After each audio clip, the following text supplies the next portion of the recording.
been raised to not kill, to honor life, and then you're all of a sudden you're just dumped into the situation where everything goes, you know, no matter what, you know, and you're not you're not equipped to deal with that. You know, most people, I mean, you can get through it, but then it comes back. You know, it comes back and haunts you. You know.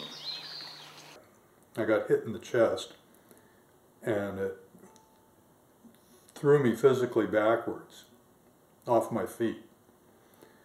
I remember seeing a red flash, just everything went red, and then seeing my weapon flying out of my hand, and thinking that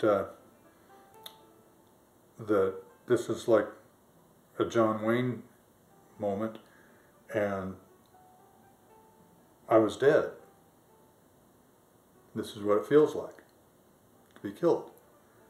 When you've gone through a lot of combat like I did, there's a lot of grief associated with that. In war, you were a man. In war and in combat, you don't have time to feel sorry. You don't have time to cry about the best friend that just got shot in the face and is lying there dying, and the one that next to you has been shot 3 or 4 times. Coming back to the States was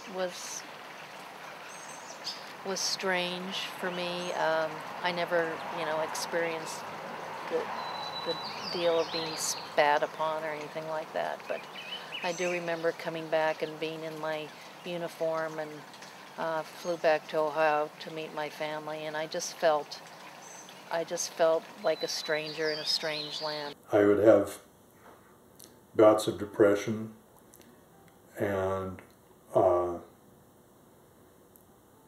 lots of drinking. There is this societal stigma of being strong and tough, and that if you show an emotional or a mental injury, and that's what it is, that you are less than. And the anger that was involved was usually internalized.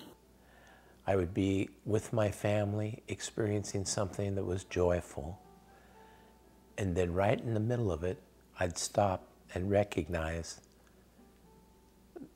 that what I'm experiencing is joyful, and that I was alive, and my friends were dead, and so I went back to being unhappy. When you don't get the stuff out and you don't talk about it, that's when PTSD becomes a problem. PTSD actually causes biomechanical changes in your brain. If you can get therapy soon enough after an occurrence, it can be pretty much ameliorated. But if you don't get it, over time, that change becomes permanent. We were patriotic and believed the government, even though we had questions at the time. But you know, the essence is like if you put your life on the line on a daily basis, minute by minute, every time, all the time you're over there, for months at a time, and then when you find out that it's all for naught, that it's just a big, bright and shining lie, I can't even explain to you what it feels like. I'm just hoping that these current vets coming back now, that they can learn from what the Vietnam vets started was as far as the PTSD, and have it diagnosed and get some help right off the bat, and don't have to wallow in it for years and years. It's just all so senseless that this is happening again. It's just so wrong.